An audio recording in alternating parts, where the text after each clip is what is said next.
Bismillahirrahmanirrahim. Assalamualaikum warahmatullahi wabarakatuh. Selamat pagi anak-anak, selamat datang di sekolah kita tercinta yaitu SMP Insan Cendekia Boarding School. Untuk pertemuan kali ini saya akan menjelaskan tentang rencana program kegiatan bidang kemuritan. Selama nanti di bidang kemuritan, nanti kalian akan bertemu atau sering bertatap muka dengan saya sendiri yaitu Ari Susanto dan tim Pak Andi Dian Andi Sulaiman. Ya, kami berdua di sini menjadi tim kemuritan. Adapun kegiatan kemuritan, yang pertama yaitu terkait dengan ketertiban program OSIS, ekstrakurikuler, dan bimbingan konseling atau BK. Untuk ketertiban dan OSIS nanti akan dijelaskan oleh Bapak Yunianto Dwi Hartanto ya, selaku pembina OSIS dan tim Katib. Terkait bimbingan konseling nanti akan disampaikan oleh Ibu Tiffany Tiara Rizky.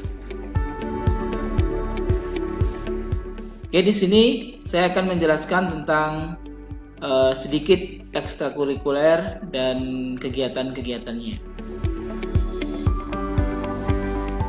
Ekstrakurikuler yang ada di sekolah kita antara lain itu, sebelum ke macam-macam atau jenis-jenisnya, kita akan membicarakan untuk apa sih ekstrakurikuler itu. Tujuannya yang jelas memberikan wadah bagi peserta didik untuk mengembangkan bakat, minat, potensi dan kompetensi melalui kegiatan yang berinteraksi dengan sekolah. Salah satunya yaitu dipersiapkan untuk menyongsong keikutsertaan berbagai jenis lomba. Waktunya yaitu setiap hari Sabtu atau sesuai jadwal yang telah ditentukan. Jenis ekstrakurikuler yang pertama yaitu wajib. Ada yang wajib, pramuka, dan bela diri. Bela diri setiap hari Ahad pagi.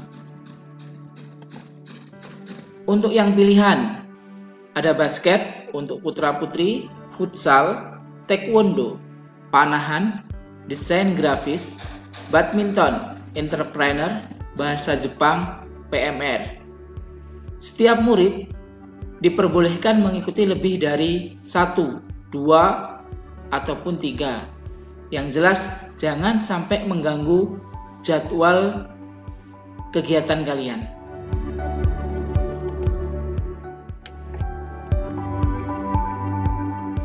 Setiap ekskul nanti diberi kesempatan untuk berpartisipasi dalam lomba. Tidak menutup kemungkinan kita setiap peserta ekskul harus siap mengikuti lomba. Ini mungkin contoh dari kita keikutsertaan kita dalam lomba futsal. Tujuan dari mengikuti lomba menyalurkan bakat dan minat peserta didik sebagai sarana untuk belajar tentang berjuang dan sportif, meningkatkan rasa percaya diri dan mental peserta didik. Jadi yang kita ikutkan bukan hanya yang berpeluang sebagai juara. Kalian siap, kalian mau, kita ikut.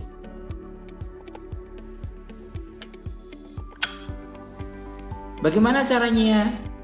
Setiap kegiatan ekskul itu juga sebagai penjaringan bibit unggul ya, dengan tujuan menjaring murid berprestasi, menyiapkan bibit unggul untuk murid yang siap dilombakan. Jadi kalau sewaktu-waktu kita ada undangan lomba dari luar, kita sudah mempunyai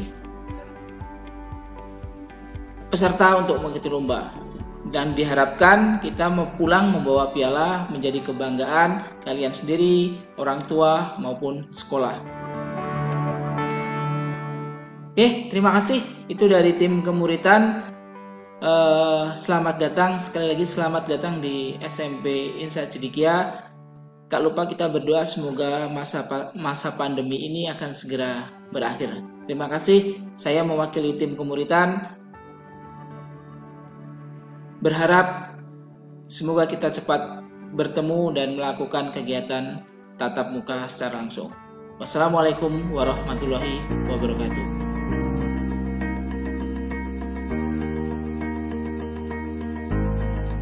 Assalamualaikum warahmatullahi wabarakatuh. Selamat pagi untuk anakku semua. Semoga kalian dalam keadaan sehat walafiat dan selamat bergabung di keluarga besar SMP SMA Insan Cendekia. Nah, kali ini kita akan membicarakan tentang ketertiban atau tatib di SMP Insan Cendekia. Kenalkan, Ustadz namanya Yunianto Dwi Hartanto, tim tatib 1, kemudian nanti ada tim tatib 2 yaitu Ustadz Dede Wahyudin. Insya Allah selama 1 tahun ke depan kita akan membimbing anak-anakku semua agar menjadi pribadi yang lebih baik. Amin, amin ya rabbal alamin. Bisa kalian baca di tayangan, Ustadz sampaikan bahwasanya kalian sudah bukan anak kecil lagi, kalian sudah masuk SMP, dan otomatis kalian dalam bersikap, bertutur kata, bersosialisasi, bergaul juga harus menerapkan norma-norma yang berlaku, yaitu norma agama, norma kesopanan, dan sebagainya. Ingat, muslim yang baik itu ketika tetangga atau temannya merasa aman dari lidah dan juga perbuatan kita. Kemudian ya, dalam ucapan dan pergaulan kita harus menciptakan lingkungan yang kondusif, akrab, saling toleransi, bersopan dan santun, kemudian pengucapan salam kepada setiap warga sekolah, hingga jangan sampai kita itu berkelahi. Ingat, kita itu muslim, sesama muslim adalah saudara. Berikutnya, dalam pelajaran pun ada aturannya. Ingat ya, ini sudah SMP, kita harus menerapkan pembelajaran yang efektif, mulai dari wajib menjaga kebersihan, menciptakan rasa kekeluargaan, hingga selesai. Barangkali kalian belum tahu seragamnya Senin hingga Sabtu apa saja, insya Allah di situ sudah ada. Kemudian ini bagaimana jika ada siswa yang melanggar atau mempunyai sikap yang baik. Nah, ingat ya, selama 3 tahun ini poin negatif kalian itu 300. Ada poin negatif, ada poin positif. Poin negatif kalian maksimal 300. Jika di akhir kelas 7 kok nilai poinnya itu 100, itu dimungkinkan tidak akan naik kelas.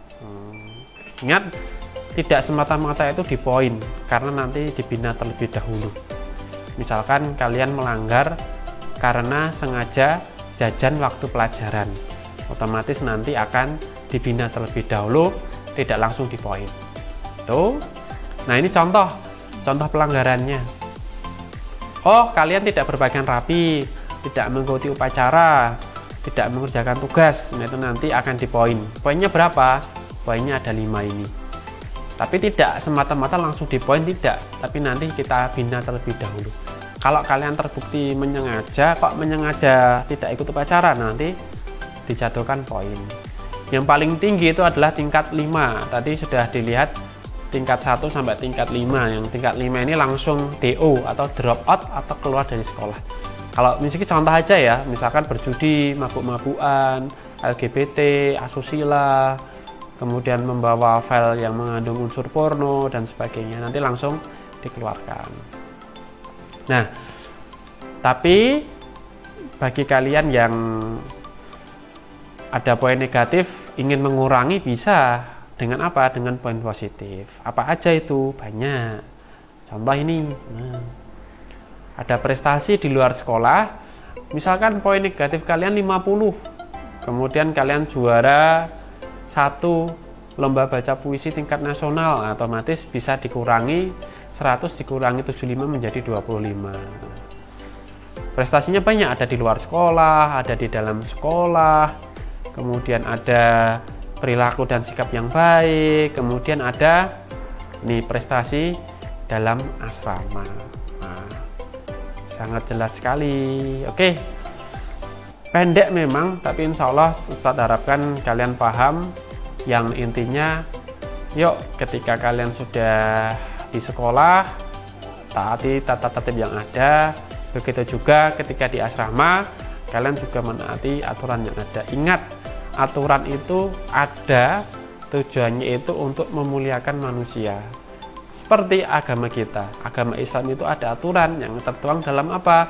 Tertuang dalam Quran dan hadis. Semuanya itu adalah aturan. Aturan itu kalian laksanakan. Jika aturan kalian laksanakan, insya Allah nanti kalian selamat dunia akhirat, apalagi di sekolah. Sekian dari Ustadz, jika ada salah kata mohon dimaafkan. Akhir kata, jazakumullah khairan katsiran. Assalamualaikum warahmatullahi wabarakatuh.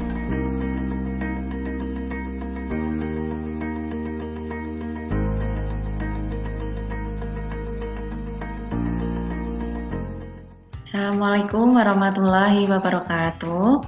Perkenalkan, nama saya Ibu Tiffany. Lengkapnya Tiffany Tiara Friski yang sebagai pengampu mata pelajaran bimbingan konseling. Di sini saya akan sedikit memaparkan tentang bimbingan konseling di SMP Insan Cendekia. Program-program bimbingan konseling yang ada di SMP Insan Cendekia meliputi layanan dasar bimbingan, kemudian layanan responsif, perencanaan individual, dukungan sistem yang bisa meliputi layanan pengumpulan data, layanan informasi, layanan penempatan dan penyaluran, layanan konseling, layanan referral, layanan mediasi, dan layanan penilaian dan tindak lanjut. Di SMP Insan Cendekia ini, bimbingan konseling tidak hanya mengurusi tentang permasalahan-permasalahan siswa saja, melainkan juga tentang perkembangan siswa dan juga tentang kebutuhan-kebutuhan siswa yang lainnya. Khusus di SMP Insan Cendekia, layanan bimbingan konseling ada yang namanya layanan guru asuh. Di sini siswa dibagi menjadi kelompok-kelompok kecil dan kemudian diberikan guru asuh masing-masing, seperti itu. Layanannya ini berupa program mentoring yang dilaksanakan secara rutin dalam kelompok-kelompok kecil yang dibimbing oleh guru asuh masing-masing. Kegiatannya meliputi duha dan tadarus yang dibimbing oleh guru asuh dan nanti di absen, seperti itu. Kemudian mentoring rutin dengan guru asuh setiap sebelum Jumat, seperti itu. Sebelum Jumatan, anak-anak berkumpul dengan guru asuhnya, ada materi yang diberikan oleh guru asuh, kemudian ada juga isian yang wajib diisi oleh anak-anak, seperti itu. Isiannya itu apa? Ya mungkin nanti berupa angket-angket tentang kepribadian, tentang kemandirian, seperti itu. Kemudian kegiatan guru asuh yang lain adalah makan siang yang didampingi oleh guru asuh. Jadi nanti ketika anak-anak makan siang didampingi oleh guru asuh dan berkelompok dengan guru asuhnya masing-masing, seperti itu. Sampai di sini dulu, semoga nanti ke depannya anak-anak bisa dengan nyaman dan dengan aman belajar di SMP Insan Cendekia yang tercinta ini. Sekian dan terima kasih. Sampai bertemu untuk lain waktu. Billahi taufiq wal hidayah. Wassalamualaikum warahmatullahi wabarakatuh.